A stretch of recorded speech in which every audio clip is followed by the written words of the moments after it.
Hello প্রিয় viewers, কেমন আছেন সবাই? আশা করি ভালো আছেন। আপনাদেরকে স্বাগত জানাচ্ছি আপনাদের প্রিয় চ্যানেল ইনসাইটের আরেকটি ভিডিওতে।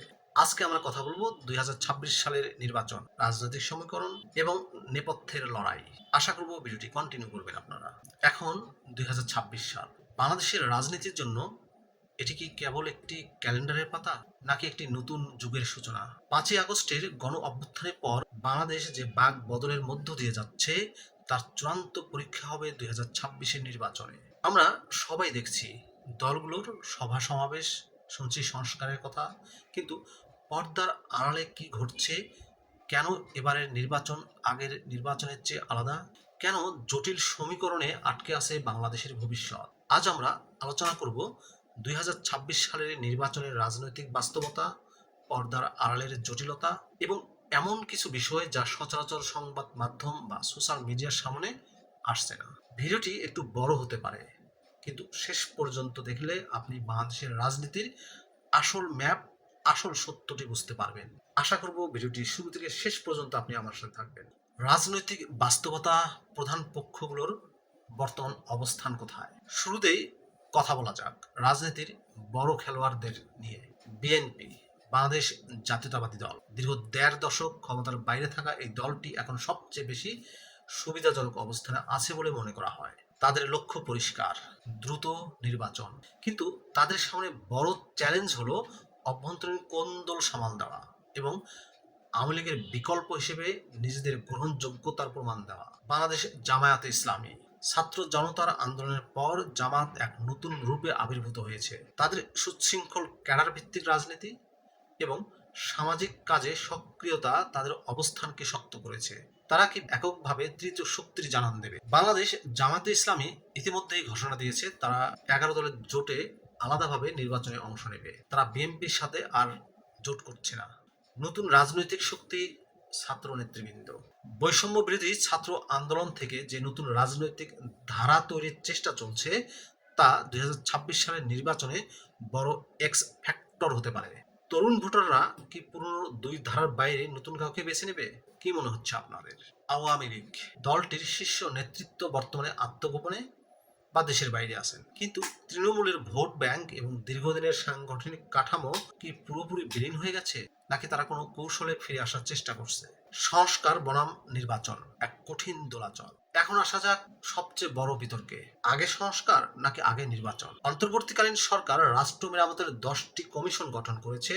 নির্বাচন কমিশন পুনর্গঠন, পুলিশকে দলীয় প্রভাব মুক্ত করা এবং বিচার বিভাগের স্বাধীনতা নিশ্চিত না করে নির্বাচন দিলে কি আবারও সেই পুনর্বৃত্তে ফিরে যাওয়ার সম্ভাবনা আছে দেশের?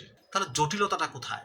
রাজনৈতিক দলগুলোর ধৈর্য সীমিত। বিশেষ করে বিএনপি মনে করছে সংস্কারের নামে নির্বাচন যত দেরি হবে ততই জটিলতা বাড়বে। অন্যদিকে নাগরিক সমাজ এবং তরুণ প্রজন্ম মনে করে নামমাত্র সংস্কার করে নির্বাচন দিলে ২০২৬ সাল হবে কেবল আরেকটি হাত বদলের নির্বাচন। এই টাইমিং নিয়ে সরকার এবং রাজনৈতিক দলগুলোর মধ্যে যে স্নায়ুযুদ্ধ চলছে, সেটাই এখনকার বড় বাস্তবতা।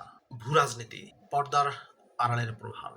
বাংলাদেশের নির্বাচন কখনো শুধু দেশের ভিতরের বিষয় থাকে না। ২০২৬ সালের ৩টি বড় শক্তির ভূমিকা থাকবে চোখে পড়ার মতো। প্রথম হচ্ছে ভারত, তারপর হচ্ছে চীন, যুক্তরাষ্ট্র। ভারত বিগত ১৫ বছর ভারতের সাথে বাংলাদেশের সম্পর্ক ছিল একপাক্ষিক। পরিবর্তিত পরিস্থিতিতে ভারত এখন ওয়েট অ্যান্ড ওয়াচ মোডে আছে। তাদের নিরাপত্তার স্বার্থে বাংলাদেশের স্থিতিশীলতা জরুরি। যুক্তরাষ্ট্র এবং পশ্চিমা বিশ্ব, তারা শুরু থেকেই অবাধ ও সুষ্ঠু নির্বাচনের কথা বলছে। মানবাধিকার এবং গণতন্ত্রের মানদণ্ড রক্ষা করতে তারা কতটা চাপ দেবে? চীন, অবকাঠামো উন্নয়ন এবং অর্থনৈতিক স্বার্থে চীন যে কোনো সরকারের সাথে কাজ করতে আগ্রহী, কিন্তু পর্দার আড়ালে কি কোনো গোপন সমঝোতা চলছে? আঞ্চলিক শক্তির ভারসাম্যে বাংলাদেশ এখন কার দিকে ঝুঁকছে, তার উপর নির্ভর করছে নির্বাচনের পরিবেশ। এবার আসুন সেই বিষয়গুলোতে আমরা চোখ বুলাই যা আমরা সচরাচর আলোচনা করি না। অর্থনৈতিক অস্থিরতা।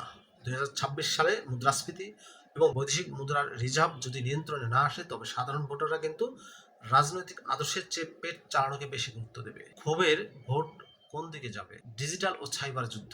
আগামী নির্বাচনে সোশ্যাল মিডিয়া হবে প্রধান যুদ্ধক্ষেত্র। ডিপফেক ভিডিও, প্রোপাগান্ডা এবং এআই প্রযুক্তির অপব্যবহার করে ভোটারদের মন পরিবর্তনের চেষ্টা চলবে চরমভাবে। ব্যুরোক্রেসির পরিবর্তন, প্রশাসনের ভেতর এখন কি পুরনো ব্যবস্থা শেকড় হয়ে গেছে? তারা কি নতুন কোনো সরকারকে সহজে কাজ করতে দেবে? প্রশ্নটা কিন্তু থেকেই যায়। তাহলে 2026 সালে আমরা কি দেখতে পাচ্ছি, এর ভবিষ্যৎ কি? বিশ্লেষকরা বলেছেন তিনটি সম্ভাবনা আছে। একটি, ইনক্লুসিভ ইলেকশন, যেখানে সব দল অংশগ্রহণ করবে এবং দীর্ঘকাল পর মানুষ নির্ভয়ে ভোট দেবে। দ্বিতীয়টি হচ্ছে নতুন শক্তির উত্থান। যদি প্রধান দলগুলো মানুষের আশা পূরণে ব্যর্থ হয়, তবে নতুন কোনো রাজনৈতিক প্ল্যাটফর্ম কিং মেকার হয়ে উঠতে পারে। 3 নাম্বার হচ্ছে দীর্ঘমেয়াদী অস্থিরতা। যদি নির্বাচন বা সংস্কার নিয়ে কোনো সমঝোতা না হয়, তবে বাংলাদেশে একটি দীর্ঘস্থায়ী রাজনৈতিক সংকটে পড়তে পারে। মনে রাখবেন, গণতন্ত্র শুধু ভোট দেওয়া নয়, গণতন্ত্র মানে জবাবদিহিতা। 2026-এর নির্বাচন বাংলাদেশের মানুষের কাছে সেই জবাবদিহিতা নিশ্চিত করার এক সুবর্ণ সুযোগ। আপনার কি মনে হয় 2026 সালের নির্বাচনে কোন বিষয়টি সবচেয়ে বড় ভূমিকা রাখবে? সংস্কার নাকি রাজনৈতিক শক্তি? কমেন্ট করে আমাদের জানান। ভিডিওটি তথ্যবহুল মনে হলে শেয়ার করুন এবং আমাদের চ্যানেলটি সাবস্ক্রাইব করে পাশে থাকুন। আজ এ পর্যন্তই, দেখা হবে পরের ভিডিওতে। আল্লাহ হাফেজ।